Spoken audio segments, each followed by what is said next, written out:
western Amazon, archaeologists have recently uncovered what appears to be a large cluster of settlements, connected by roads, dating back 2,500 years, much like the geoglyphs I saw in Brazil, creating large cities, creating the geoglyphs of Acre State. This was not considered to be within the potential of the hunter-gatherer inhabitants of the Amazon, and yet it clearly was. More and more of these ancient settlements continue to be discovered, suggesting a widespread Amazonian civilization, one that may have been home to as many as 20 million people. What we are learning now is that the story of the Amazon is not as it had been told. Perhaps de Carvajal did witness large settlements in 1542. But if so, why didn't the Europeans who voyaged down the river over a century later see any evidence of them? There's a rather grim explanation.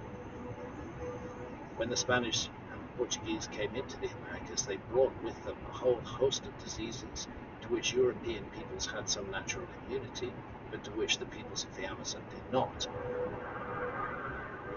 Any population here would have been devastated, while the rainforest quickly reclaimed their settlements. But we find more echoes of that civilization in a myth of the Western Amazon from the Tucano people. The Tucano have an origin story about how their ancestors were first brought to that area as part of a civilizing mission in a serpent canoe that travels the length of the Amazon system. So the legend goes, this anaconda canoe was helmed by a spirit being that set down a cargo of human migrants. Soon after, the divine daughter of the sun came to earth, bearing the gifts of fire and tools, as well as knowledge of arts and crafts. She and her supernatural associates prepared the land for humans to thrive, before returning to their otherworldly abodes. This sounds to me so much like the civilizing hero stories that are told all around the world, and I feel it's very much part of the same pattern. These themes keep on cropping up. A spirit being who arrived by boat, much like Quetzalcoatl did in Aztec lore, or Hotomatua when he landed on Rapa Nui,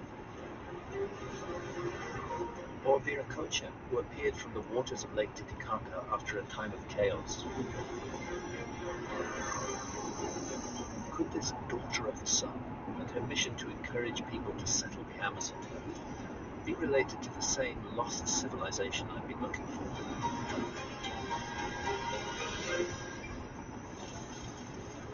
In the Peruvian Andes, Viracocha supposedly worked miracles in stone.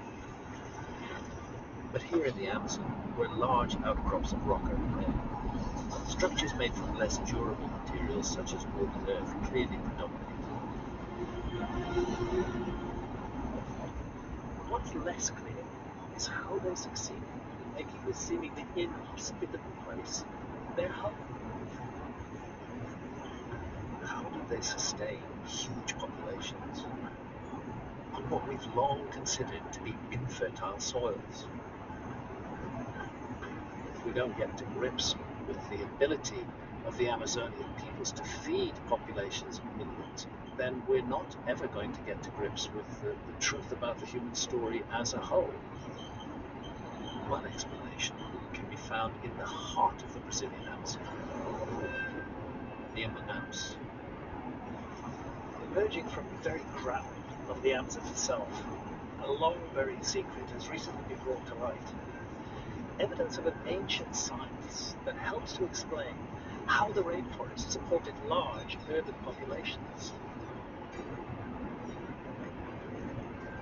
Angela Araújo is an archaeologist who specializes in humankind's historical relationship with plants. Recently, she's been focusing her studies on a mysterious phenomenon